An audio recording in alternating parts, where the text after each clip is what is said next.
Wow, ça va beaucoup trop vite. Est-ce que nos spectateurs savent le pourquoi de cette rencontre? Bien sûr que non, évidemment. Reprenons depuis le début. On a toujours rêvé d'être motivé, accomplir 1 milliard de tâches sans perdre notre détermination, nous amuser alors que nous travaillons et même réussir ce qui n'a pas été encore fait. C'est toute la puissance de la motivation. Seulement, la motivation n'est pas illimitée. C'est là qu'intervient la discipline. Cette faculté infatigable qui nous permet de faire n'importe quelle tâche sans même broncher. Accomplir, malgré la fatigue et le manque d'envie, nos projets avec une faculté remarquable et qui serait, au contraire de la motivation, inépuisable. Donc, la discipline serait-elle plus forte, plus utile, voire supérieure à la motivation? Ou est-ce totalement l'inverse, car on sait pertinemment qu'elles ne sont pas égales? Ou alors doit-on envisager un autre lien entre ces deux notions pour réussir dans notre vie? Eh bien, c'est ce que nous allons voir dans cette vidéo. Car oui, tu as certainement déjà entendu que dans l'accomplissement d'un projet, il faut soit être motivé, soit discipliné. Et de manière générale, on choisit tous d'être discipliné. C'est pour ça qu'il y a 2 mois, je me suis lancé dans la programmation. Oh, qu'est-ce que je n'ai pas dit? Car inspiré par un certain code BH, un expert en code ainsi qu'en humour, celui-ci m'a donné la motivation de faire cette vidéo. Donc j'ai cherché. J'ai cherché entre les sites web, les vidéos YouTube, les podcasts. Exactement, ouais. T'es bien renseigné, toi.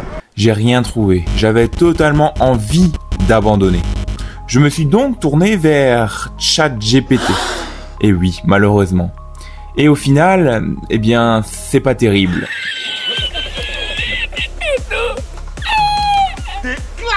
J'ai serré les dents et j'ai continué. Je me suis raccroché à mes connaissances en HTML, CSS et JavaScript et j'ai pu faire quelque chose.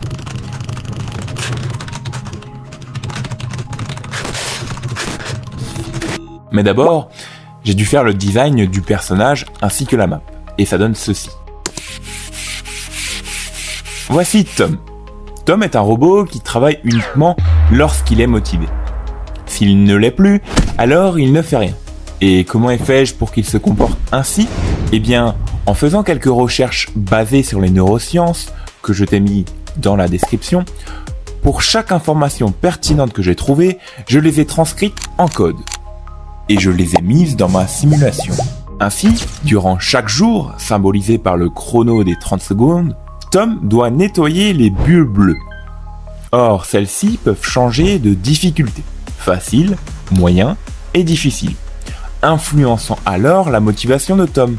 Mais pas plus de blabla, et voyons avec un peu de code ce que ça donne.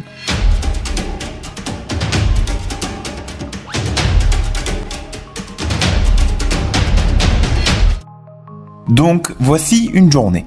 Comme tu peux le voir, Tom, ainsi que ses autres collègues, travaillent sur leur bulle. Nous pouvons le voir via l'emoji, traduisant leur état de conscience. Ici, comme tu peux le constater, en fonction du travail, eh bien les stats fluctuent, représentant alors la moyenne de chacun des robots. Par exemple, si Tom gagne de l'argent, eh bien sa motivation se verra grandir. Et inversement, lorsque la journée est finie, ils peuvent rentrer, mais parfois ils sont vraiment motivés. Au niveau résultat, comme tu auras pu le constater, la motivation a légèrement diminué.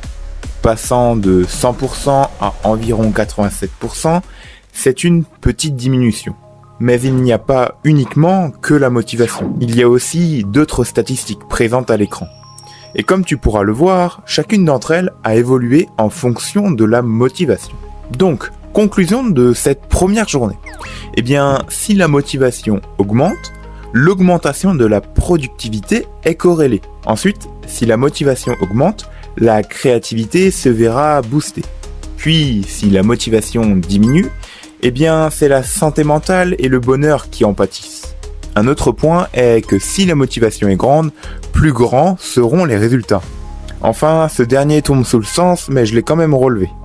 C'est déjà très intéressant, mais étirons cela sur une durée de 10 jours.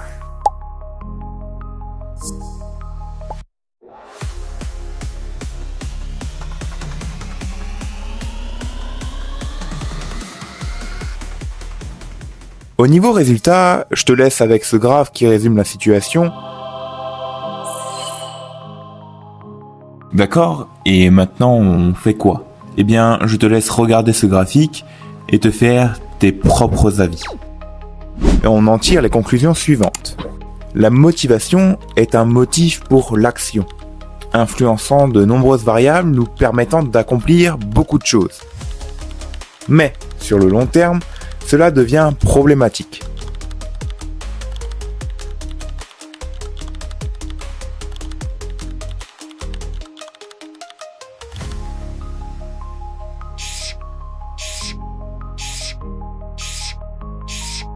Mais qu'en est-il de la discipline ?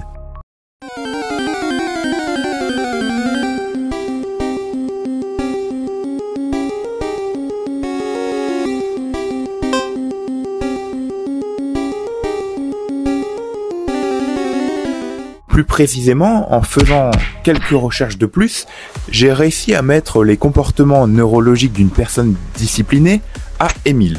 Et voyons voir ce que ça fait.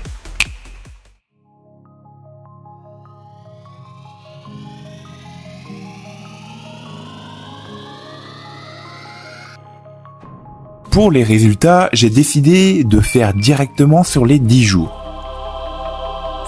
Et nous pouvons constater que lorsque nous travaillons uniquement avec la discipline, eh bien certes nos résultats sont à peu près les mêmes sur une même période, mais notre bien-être général est quant à lui fortement diminué.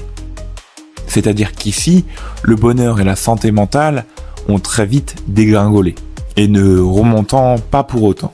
Toutefois, je te laisse mettre la vidéo en pause afin de pouvoir te construire ta propre opinion.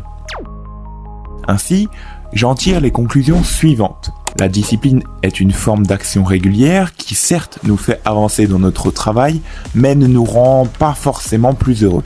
Elle consiste à faire des actions, même lorsque nous n'avons pas envie de les réaliser.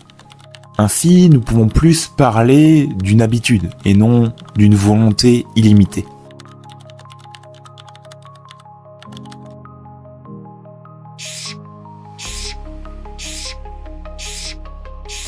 Je me suis donc demandé, et si l'on associait la discipline et la motivation, qu'est-ce que cela nous donnerait?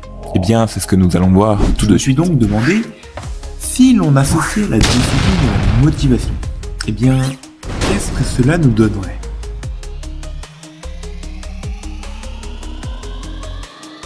Donc à nouveau, j'ai fait une simulation sur 10 jours, et voici le résultat. Encore. Ça fait beaucoup là, non? Je te laisse mettre la vidéo en pause afin que tu puisses regarder par toi-même. Mais j'aimerais tout de même te faire remarquer que lorsque la motivation diminue, la discipline, elle, est là pour maintenir le niveau.